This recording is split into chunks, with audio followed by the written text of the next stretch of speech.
Okay, let's do this last topic for now. It's not really an exhaustive list. It's not meant to be exhaustive. I just took the cute things that are available from Ocean Visions and a couple of papers to make this series. I have covered this elsewhere under geoengineering, and I will put some more podcasts on ocean solutions or ocean as climate solutions, oceans for climate solutions. There's good literature on that as well. This is a direct air capture facility, DAC as it's called. Climeworks is one from Iceland, I think, which makes a lot of these and is implementing them, installing them in Iceland and elsewhere.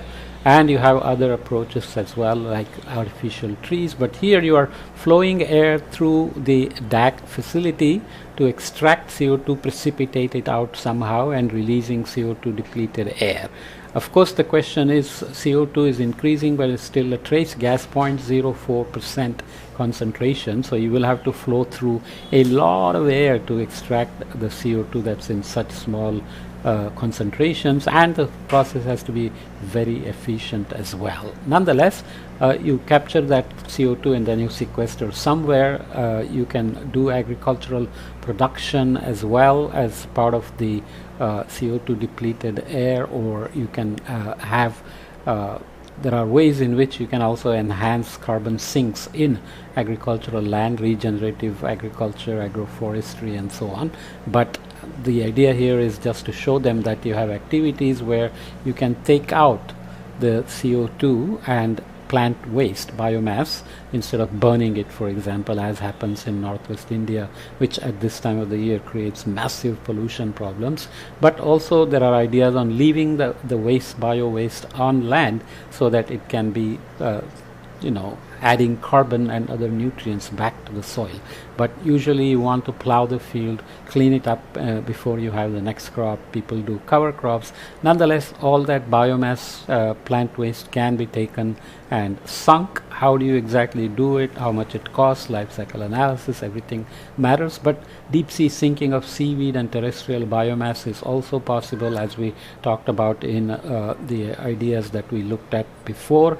For example, right? So I won't go back all the way, but it's always about sinking the carbon some way down to the deeper parts of the ocean, where it can stay for long enough times, whatever that means, right?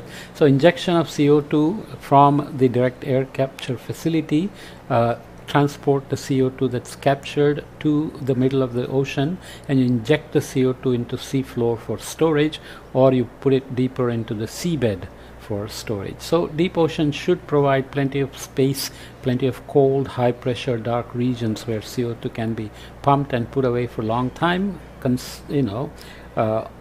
with considerations to how much energy it takes, or if energy has become so clean that we don't have to worry about how much energy is used, for example. You can also use some of that CO2 to mineralize the captured CO2 in basalt and put it into rocks. These kind of approaches are used for enhanced oil recovery, for example. You capture CO2 and you pump high concentration CO2 air into nooks and crannies where gas and oil are hidden and cannot be easily extracted with vertical drilling. You start pumping them to bring out more oil. So obviously bringing out more fossil fuel is not a solution, but you are going to say that we're going to capture the CO2, use it for enhanced oil recovery, and then do capture again. So we are still thinking about using fossil fuels as much as possible, but that's a different issue altogether.